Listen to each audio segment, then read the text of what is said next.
بسم اللہ الرحمن الرحیم۔ السلام علیکم۔ یہ کاشانہ بصیرت کا آڈیو بک چینل ہے اور آپ جو کتاب سماعت فرما رہے ہیں اس کا نام ہے عورت پردے کی آغوش میں، استاد شہید مرتضیٰ مطہری کی لکھی ہوئی، اور اس کا ترجمہ کیا ہے سید محمد موسیٰ رضوی نے۔ یہ سنتے ہیں اس کا پارٹ نمبر 13، صفحہ نمبر 204۔ تمام اسلامی آثار و روایت پر نظر ڈالنے کے بعد کہتے ہیں، ان تمام روایات سے یہ بات سامنے آتی ہے کہ عورتوں کے لیے مجالس اعظا میں شرکت، لوگوں کے حقوق کی ادائیگی، جنازے کی ہمراہی یا ایسے ہی دیگر اجتماعات میں شرکت جائز ہے، جیسے کہ فاطمہ الزہرا سلام اللہ علیہ اور دیگر ائمہ طاہر علیہ السلام کے ازواج کا طریقہ رہا ہے۔ بس جمع بین الروایات سے ظاہر ہوتا ہے کہ ہم ممانعت کی روایت کی کراہت پر معمول کریں۔ جناب رسالت مآب صلی اللہ علیہ وآلہ وسلم نے عورتوں کو یہ اجازت دے رکھی تھی کہ وہ اپنے امور کی انجام دہی کے لیے باہر جائیں۔ آپ کی زوجہ گرامی جناب سودا بنت زمعہ کا ایک دراز قد خاتون تھیں۔ ایک شب وہ جناب رسول خدا کی اجازت سے کسی کام کے سلسلے میں باہر نکلیں۔ رات ہونے کے باوجود قد کی بلندی کی وجہ سے حضرت عمر بن خطاب نے انہیں پہچان لیا۔ وہ اس معاملے میں بڑے سخت آدمی تھے اور بار بار رسول اکرم صلی اللہ علیہ وسلم کو تاکید کیا کرتے تھے کہ آپ اپنی عورتوں کے باہر نکلنے کی اجازت نہ دیا کریں۔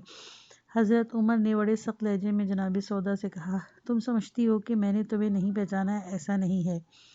آئندہ باہر نکلنے میں احتیاط سے کام لو۔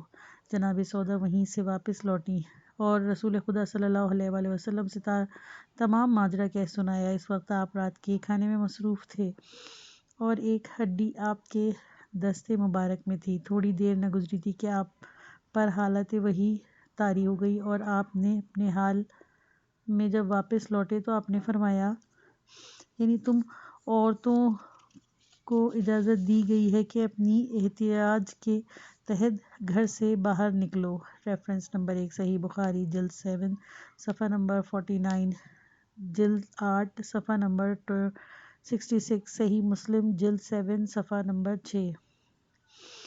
جیسا کہ تواریخ اور احادیث سے مجموعی طور پر ظاہر ہوتا ہے کہ حضرت عمر صحابہ میں اپنی طبیعت کی سختی اور ایک طرح سے مزاج کی گرمی کی وجہ سے جو ان کی خصوصیت تھی، عورتوں کے بارے میں بڑے سخت گیر واقع ہوئے تھے اور مکمل طور پر ان کی خانہ نشینی کی حمایت کرتے تھے۔ حفظ البیان و تبیین کی جلد نمبر 2 صفحہ نمبر 90 اور جلد نمبر 3 صفحہ نمبر 155 میں حضرت عمر کے بارے میں نقل کرتے ہیں۔ وہ کہتے ہیں،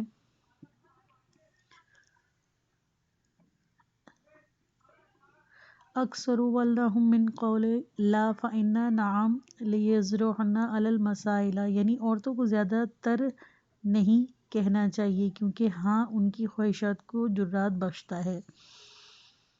صاحب تفسیر کشاف سورہ احزاب کی آیت نمبر 53 کی ذیل میں لکھتے ہیں، حضرت عمر کو اس بات میں بہت دلچسپی تھی کہ رسول خدا صلی اللہ علیہ وآلہ وسلم کی ازواج پردے میں رہیں اور باہر نہ نکلیں۔ یہ بات وہ اکثر اپنے موضوع گفتگو میں لایا کرتے تھے۔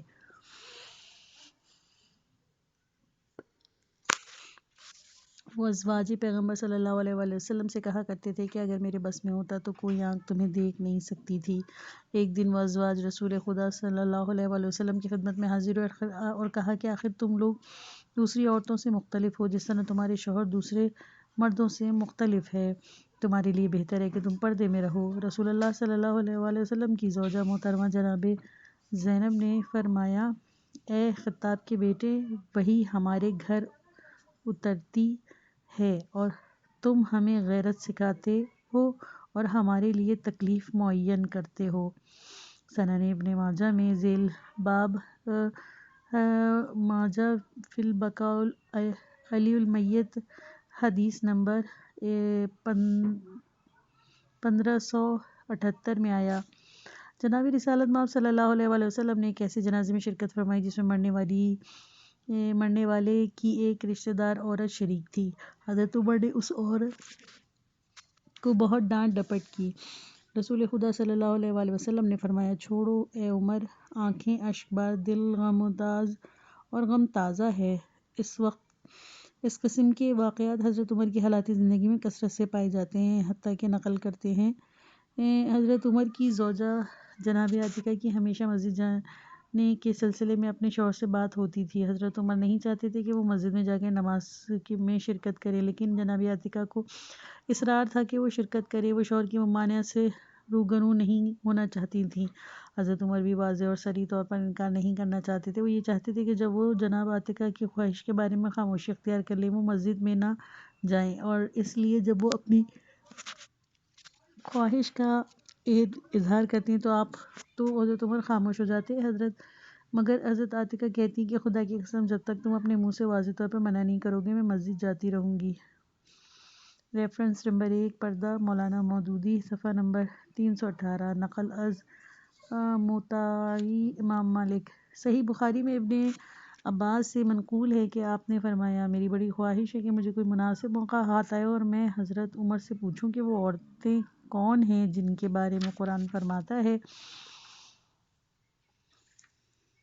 سورہ تحریم کی آیت نمبر 4، یعنی اگر تم لوگ دونوں نے توبہ کر لی تو یہ بجا اور ضروری ہے، اس لیے تمہارے دل ٹیڑھے ہو چکے ہیں۔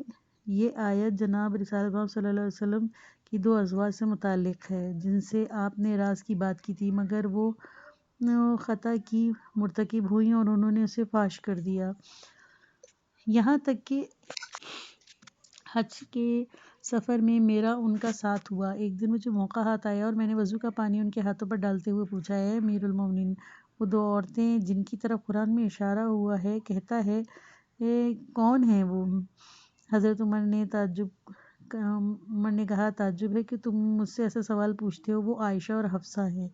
اس کے بعد حضرت عمر نے داستان کی تفصیل یوں بتائی، میں اور انصار میں سے ایک شخص شہر مدینہ کے بالائی حصے میں رہائش پذیر تھے جو مرکزی شہر اور مسجد سے خاصے دور تھی۔ ہم نے آپس میں باری باندھ رکھی تھی کہ ہر کوئی ایک دن چھوڑ کر مدینہ کے مرکزی حصے اور مسجد میں جایا کرے گا اور وہاں پیش آنے والے تازہ واقعات واپس آ کر دوسروں کو سنائے گا۔ ہم نے اہل قریش میں مکہ میں اپنی عورتوں پر مسلط تھے۔ ریفرنس نمبر 2 ایک اور روایت جسے صحیح مسلم کی 4 جلد میں 190 پر نقل کیا وہ یہ ہے کہ ایک اور روایت جس میں صحیح مسلم کی 4 جلد میں صفحہ نمبر 190 پر نقل کیا وہ یہ ہے کہ حضرت عمر کہتے ہیں کہ یعنی خدا کی قسم ہم عہد جاہلیت میں عورتوں کے لیے کسی بلندی و برتری کے قائل نہیں تھے، یہاں تک کہ خداوند عالم نے ان کے بارے میں آیتیں نازل کی اور ان کے حقوق و مفادات کا تعین کیا۔ حضرت عمر نے کہا، تعجب ہے کہ تم کو ایسا سوال پوچھتے ہو، وہ عائشہ اور حفصہ ہیں۔ اس کے بعد حضرت عمر نے داستان کی تفصیل یوں بیان کی، میں نے اور انصار میں سے ایک شخص نے شہر مدینہ کے بالائی حصے میں رہائش پذیر تھے جو مرکزی شہر سے خاصا دور تھا۔ ہم نے آپس میں باری باندھ رکھی تھی ہر کوئی ایک دن چھوڑ کر مدینہ کے مرکزی حصے اور مسجد میں جایا کرے اور وہاں کے پیش آنے والے تازے واقعات واپس آ کر دوسروں کو سنایا کرے۔ ہم اہل قریش مکہ میں اپنی عورتوں پر مسلط تھے، مگر مدینہ کے لوگ اس کے بالکل برعکس تھے، ان کی عورتیں ان پر تسلط رکھتی تھیں۔ آہستہ آہستہ یہ عادت ہماری عورتوں پر اثر انداز ہونے لگی۔ ایک دن میں نے اپنی شریک حیات پر برہمی کا اظہار کیا، میری توقع کے برخلاف اس نے مجھے جو جواب دیا، میں نے بگڑ کر کہا، تم مجھے جواب دینے لگی ہو؟ اس نے کہا، شاید تمہیں معلوم نہیں کہ رسول اللہ صلی اللہ علیہ وآلہ وسلم کی بیویاں ان سے کوئی جھجک نہیں رکھتیں اور آپ سے 3-5 کرتی ہیں، اور ایسا بھی ہوا ہے کہ آپ کی ایک زوجہ تمام دن آپ سے ناراض رہی۔ یہ سن کر مجھے سخت غصہ آیا۔ میں نے کہا، خدا کی قسم رسول خدا صلی اللہ علیہ وآلہ وسلم ایسا کرنے والا بڑا بدنصیب ہے۔ میں نے فوراً اپنا لباس تبدیل کیا اور شہر میں اپنی بیٹی حفصہ کے پاس پہنچا اور اس سے کہا، میں نے سنا ہے کہ تم گاہے تمام دن رسول اللہ صلی اللہ علیہ وآلہ وسلم کی ناراضگی کا سبب بنی رہی ہے۔ اس نے کہا، ہاں یہ درست ہے۔ میں نے کہا، میری بچی، تم نے اپنے سب کچھ کھو دیا اور تمہیں یہ کیا بھروسہ ہے کہ خداوند عالم رسالت محمد صلی اللہ علیہ وسلم کی خاطر تمہیں یہ کیا پر غضبناک نہ ہو؟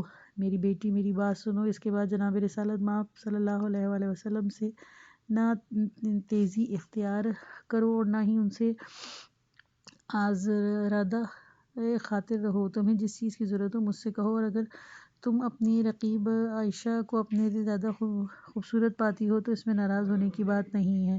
بات گئی اور گزری ہو گئی۔ ان دنوں میں نے ان دنوں ہمیں شام کی جانب سے غسطینیوں کے حملے کا خوف تھا۔ میں نے یہ خبر سنی تھی کہ وہ لوگ ہم پر حملے کی تیاریاں کر رہے ہیں۔ ایک دن جب میرے انصاری دوست کے شہر میں جانے کی باری تھی اور میں گھر میں تھا، میں نے دیکھا کہ رات کے وقت کوئی زور زور سے میرا دروازہ کھٹکھٹا رہا ہے۔ میں گھبراہٹ کے عالم میں باہر نکلا تو اس نے خبر دی کہ ایک بہت بڑا حادثہ رونما ہوا ہے۔ میں نے کہا کیا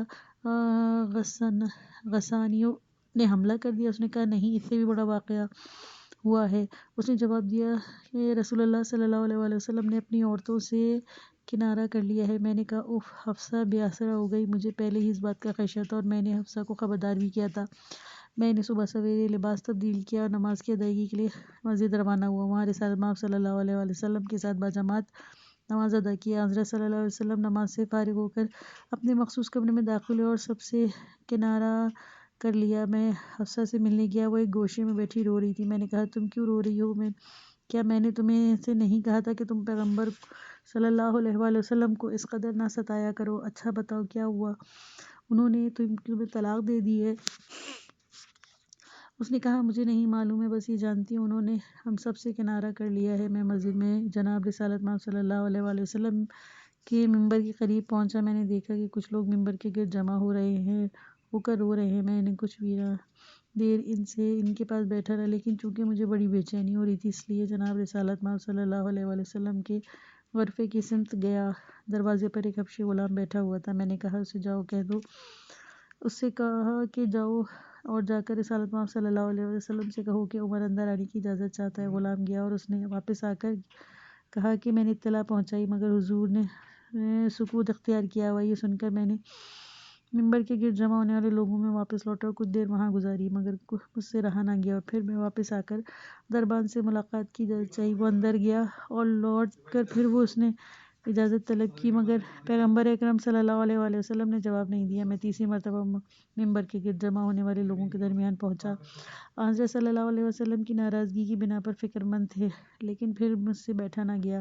تیسری بار میں نے دربار میں جا کر داخلے کی اجازت چاہی، اس نے پھر لوٹ کر یہی کہا کہ پیغمبر نے سکوت اختیار کر رکھا ہے۔ میں مایوسی کے ساتھ واپس جانے لگا۔ اچانک دربار نے عرضی کہا پیغمبر صلی اللہ علیہ وآلہ وسلم نے تمہیں اجازت دی ہے، اب تم آ سکتے ہو۔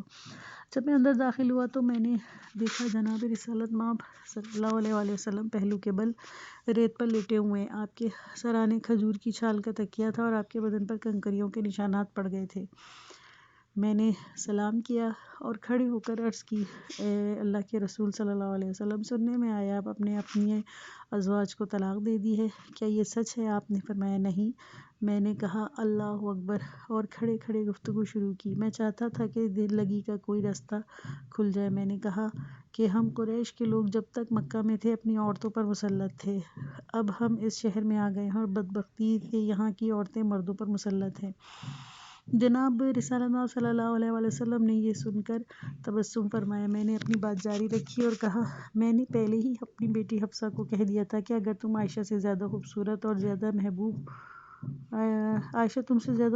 محبوب ہے تو اس میں جھلجھلاہٹ کی کوئی بات نہیں۔ رسول خدا صلی اللہ علیہ وسلم کے چہرے پر تھوڑی سی مسکراہٹ نمودار ہوئی۔ یہ دیکھ کر میں نے بیٹھنے کی جرأت کی اور اپنے اطراف میں دیکھا مگر مجھے کوئی چیز نظر نہیں آ رہی تھی، الا یہ کہ ایک طرف بکری کی 3 کھالیں رکھی ہوئی تھیں۔ میں نے عرض کی یا رسول اللہ دعا فرمائیں اور اللہ آپ کی امت کو ترقی عنایت فرمائے جس طرح روم اور فارس کے لوگ نعمتوں سے مالا مال ہیں۔ رسول خدا صلی اللہ علیہ وسلم تکیے کے سہارے آرام فرما رہے تھے، اچانک اٹھ کے بیٹھ گئے اور کہا یہ آسائشیں لطف الہی کی دلیل نہیں ہیں، انہوں نے ان نعمتوں کو آخرت کے بجائے اس دنیا میں خداوند عالم سے حاصل کر لیا ہے۔ میں نے عرض کی میں اپنی بات پر نادم ہوں، آپ میرے حق میں دعائے مغفرت فرمائیں۔ اس کے بعد جناب رسالت مآب صلی اللہ علیہ وآلہ وسلم نے 1 ماہ تک اپنی ازواج سے دوری اختیار کر رکھی اور اس کے بعد حضرت حفصہ نے حضرت عائشہ پر آپ کا راز فاش کر دیا۔ اس لیے نہیں کہ حضور صلی اللہ علیہ وسلم کی ازواج آپ کے مقابل اپنی زبان پر قابو نہیں رکھتی تھیں جیسا کہ وہ حضرت عمر کا خیال تھا۔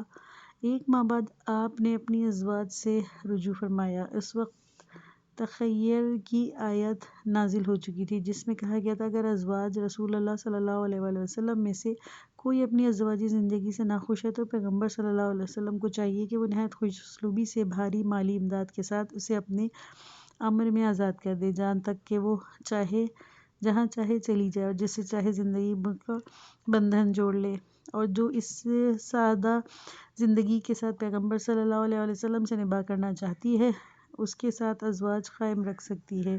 سب نے کمال رضائیت سے کہا، ہم خدا اور اس کے رسول صلی اللہ علیہ وسلم کو اپنے لیے منتخب کرتے ہیں اور زوجیت کے اس افتخار کو اپنے ہاتھ سے نہیں جانے دیں گے۔ ریفرنس نمبر 1 صحیح بخاری جلد 7 صفحہ نمبر 32 36 38۔ ہاں تو یہ ہے افراد و تفرید کے درمیان اسلام کی روش۔ جیسا کہ ہم عرض کر چکے ہیں کہ اسلامی جنسی آزادی کے خطرات سے بخوبی واقف تھا اور اسی لیے اجنبی مرد و زن کے میل جول اور تعلقات کے سلسلے میں بڑی احتیاط سے کام لیتا ہے اور ان حدود کا تعین کرتا ہے کہ جن کی پابندی کرنے سے کوئی بڑی برائی رونما نہ ہو۔ مختصر یہ کہ وہ عورتوں کو مردوں سے دور رکھنے کا حامی ہے۔ اسلام عورتوں کو مسجد میں نماز ادا کرنے کی اجازت دیتا ہے، مگر وہ ان کے لیے علیحدہ مقام کا تعین کرتا ہے۔ کہتے ہیں کہ جناب رسالت مآب صلی اللہ علیہ وآلہ وسلم نے اپنے دور حیات میں عورتوں کے مسجد میں داخلے کے لیے خاص دروازے کا تعین فرمایا۔ ایک دن آپ نے دروازے کی طرف اشارہ کر کے کہا، یعنی اچھا ہے کہ اس دروازے کو عورتوں کے لیے مخصوص کر دیا جائے۔ بعد میں حضرت عمر نے سریعاً مردوں کو اس دروازے سے آنے کی ممانعت کر دی۔ سنن ابی داؤد جلد اول صفحہ نمبر 109۔ نیز یہ بھی کہا جاتا ہے کہ حضرت رسالت مآب صلی اللہ علیہ وسلم نے یہ حکم دیا تھا کہ نماز شب کے اختتام پر پہلے عورتوں کو باہر جانے کا موقع دیا جائے، اس کے بعد مرد باہر نکلے۔ آپ کو یہ بات پسند نہیں تھی کہ مرد و زن اختلاط کے ساتھ مسجد سے باہر نکلیں، اس لیے کہ فتنے سے اسی اختلاط سے ابھرتے ہیں۔ جناب رسالت مآب صلی اللہ علیہ وآلہ وسلم مرد و زن کے اختلاط اور تقرب سے بچانے کے لیے حکم فرماتے تھے کہ مرد شاہراہوں اور گلی کوچوں میں کنارے سے ہٹ کر عورتوں کو کنارے کے ساتھ ساتھ چلیں۔ ریفرنس نمبر 2 کافی جلد 5 صفحہ نمبر 518۔ ایک دن رسول اللہ صلی اللہ علیہ وآلہ وسلم مسجد سے باہر تشریف فرما تھے۔ آپ نے دیکھا کہ مرد اور عورتیں دونوں ساتھ ساتھ مسجد سے نکل رہے ہیں۔ آپ نے عورتوں سے مخاطب ہو کر فرمایا، بہتر ہے کہ آپ مردوں کو نکل جانے تک تعمل سے کام لیں، آپ کنارے کنارے چلیں اور مرد آپ سے فاصلے کے ساتھ رستے کے درمیان چلے۔ ریفرنس نمبر 1 سنن ابی داؤد جلد دوم صفحہ نمبر 658۔ اس مناسبت سے فقہا فتویٰ دیتے ہیں کہ عورتوں اور مردوں کا ایک ساتھ مل کر چلنا مکروہ ہے۔ جناب آیت اللہ سید محمد کاظم طباطبائی یزدی قدسرہ مرحوم عروۃ الوثقیٰ کے فصل اول میں زیر مسئلہ 49 میں ارشاد فرماتے ہیں، اور عورتوں کا اختلاط مکروہ ہے مگر وہ عورتیں جو سن رسیدہ ہوں۔ سچ تو یہ ہے کہ اگر کوئی آدمی جنسی حریص نہ ہو تو وہ تصدیق کرے کہ اسلام کا راستہ معتدل اور متوازن ہے۔ اسلام نے جہاں جنسی روابط کی پاکیزگی کا خیال رکھا ہے، وہاں عورتوں کی صلاحیتوں کو بروئے کار لانے میں سے کوئی ممانعت پیدا نہیں کی، بلکہ یہ اہتمام کیا ہے کہ اگر یہ دستور عمل ہر طرح کی افراد و تفرید کے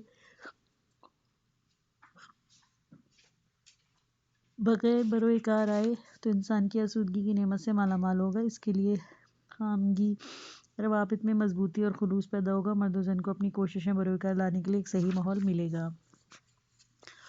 اخلاقی تاکیدات کافی میں اس مضمون کی بعض روایات نقل ہوئیں کہ مرد کی توجہ زمین پر ہے اور عورت کی مرد پر، بس عورتوں کو گھروں کے حصار میں قرار دو۔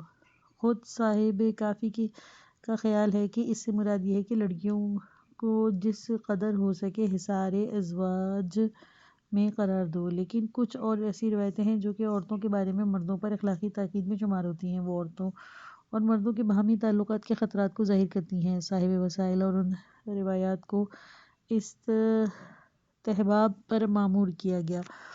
ہم یہاں ان کے خاص حصوں کو پیش کریں گے۔ الف امیر المومنین علی بن ابی طالب جناب امام حسن مجتبی علیہ السلام کو تاکید فرماتے ہیں، یعنی جہاں تک ہو سکے کوشش کرو کہ تمہاری زوجہ غیر مردوں سے معاشرت نہ رکھیں۔ گھر سے زیادہ کوئی جگہ عورت کو تحفظ نہیں دے سکتی، جس طرح عورتوں کا گھر سے باہر جانا اور غیر مردوں سے معاشرت رکھنا ان کے لیے مضر و خطرناک ہے، اسی طرح تمہارا گھر میں کسی غیر شخص کو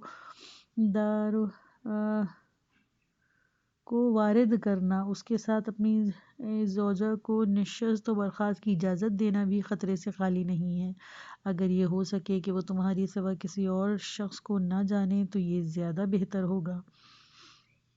ریفرنس نمبر 1، نہج البلاغہ، جناب امیر المومنین علیہ السلام کی امام حسن علیہ السلام کو مشہور وصیت۔ یہ ایک اخلاقی تاکید ہے۔ علماء اسلام اس جملے کو اخلاقی تاکید کے زمرے میں لاتے ہیں، لیکن اگر ہم پر چھوڑ دیا جاتا ہے تو ہم شاید اخلاقی تاکید سے کہیں آگے نکل گئے ہوتے، لیکن بلکہ ہمارا فیصلہ چہرہ اور ہاتھوں کو چھپانے سے بھی زیادہ شدید ہوتا، اور ہم یہی استبداد کرتے کہ عورت کو گھر کی چاردیواری میں ہی محبوس ہو جانا چاہیے۔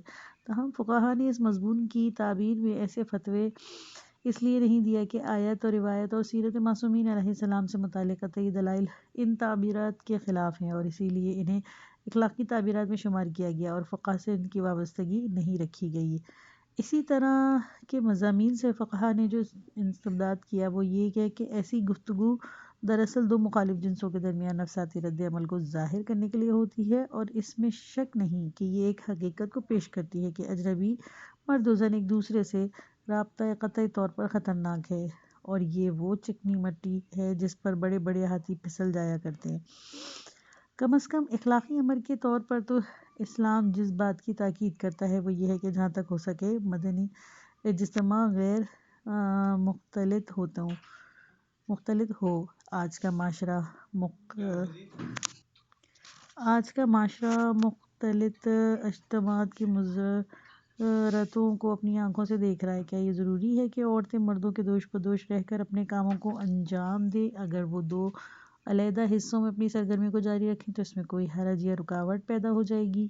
اس دوش بدوش رہنے کے طرز عمل کا اثر یہ ہے کہ یہ دونوں ہم دوشوں کو اپنے فرائض سے باز رکھتا ہے، اور وہ اپنے کام پر توجہ دینے کے بجائے اپنے ہم دوشوں پر توجہ دینے لگتے ہیں، یہاں تک کہ بات ہم دوشی سے ہم آغوشی تک پہنچ جاتی ہے۔ جناب سیدہ سلام اللہ علیہ سے ایک حدیث منقول ہے۔ ہر چند فقہا اس حدیث سے استدلال نہیں کرتے، لیکن اس سے موضوع کی صحیح توجیہ ہو سکتی ہے۔ ایک دن جناب رسول خدا صلی اللہ علیہ وسلم نے لوگوں سے پوچھا، عورت کے لیے سب سے بہتر چیز کیا ہے؟ کوئی جواب نہ دے سکا۔ امام حسن علیہ السلام اس مجمع میں حاضر تھے۔ آپ نے گھر آ کر اس بات کا تذکرہ اپنی والدہ گرامی سے کیا۔ جناب سیدہ سلام اللہ علیہ نے فرمایا، عورت کے لیے سب سے بہتر چیز یہ ہے کہ وہ کسی اجنبی مرد کو نہ دیکھے اور اجنبی مرد کی نظریں بھی اس پر نہ پڑیں۔ ریفرنس نمبر 1، وسائل جلد 3، صفحہ نمبر 9۔ یہ حدیث اخلاقی تاکیدات میں سے ہے اور نامحرم مرد و زن کا ایک دوسرے سے دوری کی اشد ضرورت کو بیان کرتی ہے۔ ہم پہلے ہی عرض کر چکے ہیں، اس زمن میں آنے والی تمام شرعی رعایتیں رکاوٹیں اور تنگیوں کو دور کرنے کے لیے ہیں، لیکن ستر پوشی کی اخلاقی اہمیت مرد و زن کو ایک دوسرے سے دور اور ان کے درمیان حدود کے امکان میں پردے کی برقراری اپنی جگہ پر اہمیت کی حامل ہے۔ رسالت مآب صلی اللہ علیہ وآلہ وسلم نے حضرت علی علیہ السلام سے فرمایا، یعنی پہلی نگاہ تمہارے لیے بن مول ہے، لیکن دوسری نگاہ فائدے میں نہیں نقصان میں ہوگی۔ اس بات میں یہ اختلاف آیا ہے کہ آیا یہ حدیث حکم کے لیے ہے یا اس اثر کے بیان میں جو فطرتاً نگاہوں میں موجود ہوتا ہے۔ صاحب شریعہ محقق طوسی اور علامہ حلی بعض علماء کا خیال ہے کہ یہ حدیث احکام نگاہ کو ظاہر کرتی ہے۔ حدیث کا مفہوم یہ ہے کہ پہلی نگاہ جائز ہے اور دوسری حرام۔ بعض دیگر دانشمندوں کا کہنا ہے کہ عمدی نگاہ مطلقاً حرام ہے اور پہلی نگاہ اس لیے جائز ہے کہ وہ ارادی نہیں ہوتی، لیکن حقیقت یہ ہے کہ یہ حدیث شہوانی اور لذت خیز نگاہ کے ترک کی تاکید کے باب میں آتی ہے، جو مطلقاً حرام ہے اور ہمارے یہاں موضوع گفتگو سے باہر ہے۔ یہ حدیث اس بات کو ظاہر کرنا چاہتی ہے کہ انسان کی نگاہ میں جب کسی حسین چہرے پہ نگاہ پڑتی ہے تو اسے اچھا معلوم ہوتا ہے، اس لیے وہ اسے دوبارہ دیکھنا اور اس سے لطف اندوز ہونا چاہتی ہے۔ ایسی صورت میں چونکہ پہلی بار چونکہ لذت گیری غیر ارادی تھی اسی لیے اس میں کوئی حرج نہیں، لیکن دوسری بار چونکہ لطف اندوزی مقصود ہے اسی لیے جائز نہیں۔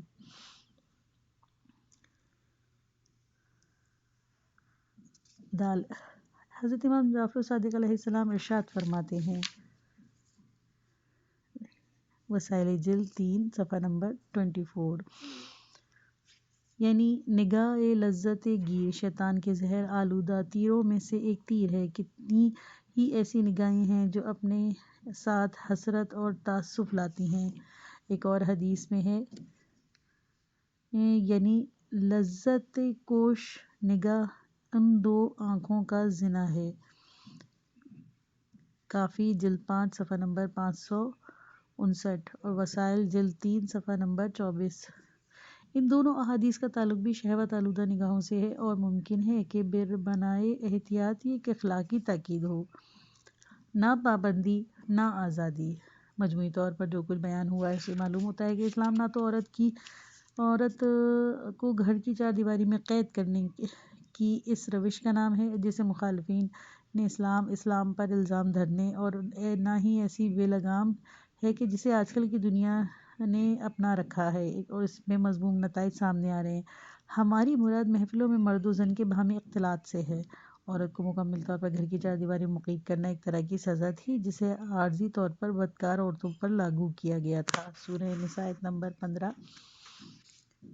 تمہاری جو عورتیں زنا کی مرتکب ہیں پہلے ان پر 4 گواہ فراہم کرو، اگر چاروں نے سنت میں بیان شدہ تفصیل کے مطابق گواہی دی تو تم انہیں ان کے عمر کے اختتام تک گھروں میں محبوس کر لو، پھر خدا ان کے لیے دوسری راہ معین کر دے گا۔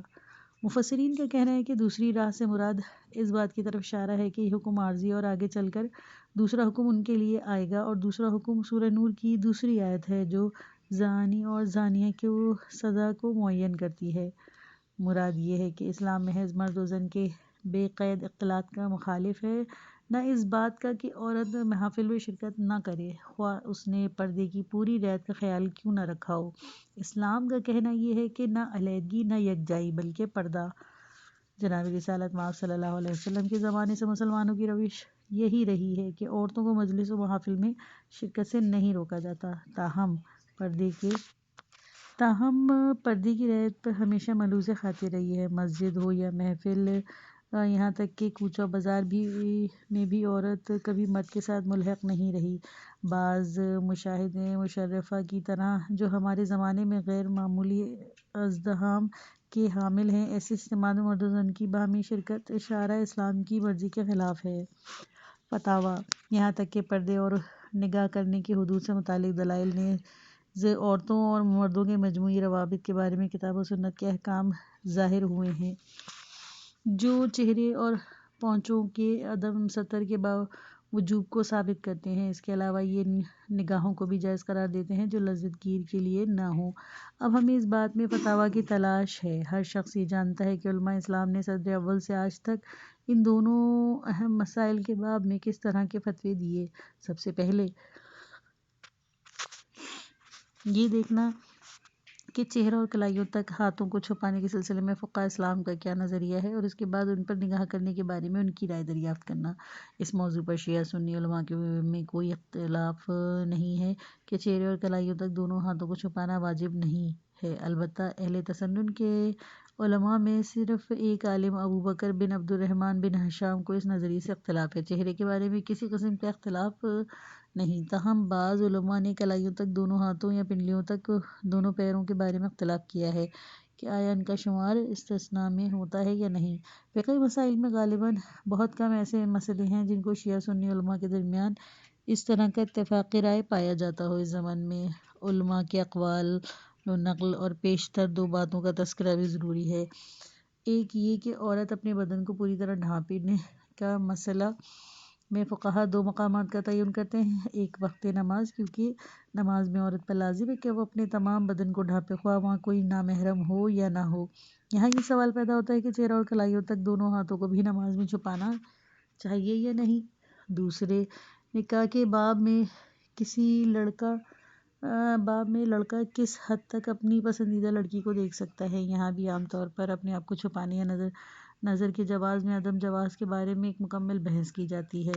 تاہم فقہ کی روح سے ہمارے پاس 2 طرح کے سطر ہے، ایک سطر صلاتی جو نماز سے متعلق ہے اور جس کے ساتھ پاک ہونے اور غصبی نہ ہونے جیسے کچھ شرائط وابستہ ہیں، اور دوسرا سطر غیر صلاتی جس کی رعایت نامحرم لوگوں کے ضمن میں ضروری ہے۔ اس میں سطر صلاتی جیسی خاص شرائط نہیں۔ یہ بات بعد میں سامنے آئے گی کہ سطر صلاتی اور سطر غیر صلاتی حدود و مقدار کے اعتبار سے بظاہر کوئی اختلاف نہیں رکھتی۔ دوسری بات یہ کہ فقہا کے ایک خاص اصطلاح کے استعمال کرتے ہیں، وہ کہتے ہیں چہرے اور کلائیوں تک دونوں ہاتھوں کے علاوہ مستورات کا تمام بدن عورت ہے۔ ممکن ہے یہ تعبیر بعض افراد کے لیے بڑی معیوب ہو، اسی لیے ان کے نزدیک عورت ایک نامناسب اور بڑی قبیح شے ہے۔ کیا اسلام فقہ کے اعتبار سے چہرے اور کلائیوں کے علاوہ صنف نازک کا تمام بدن ایک بری اور قبیح شے ہے؟ بری اور قبیح شے ہے؟ اس کا جواب یہ ہے کہ عورت کا لفظ ایک بری اور قبیح شے کے مفہوم میں نہیں ہے، لہٰذا ہر بری اور قبیح شے کو عورت نہیں کہا جاتا، بلکہ اس کے برعکس عورت کا لفظ ایسے موارد میں استعمال ہوتا ہے جہاں برائی اور قباحت کا کوئی مفہوم نہیں نکلتا۔ یہ پارٹ ختم ہوا۔ کتاب کا اگلا حصہ نیکسٹ پارٹ میں سنیے۔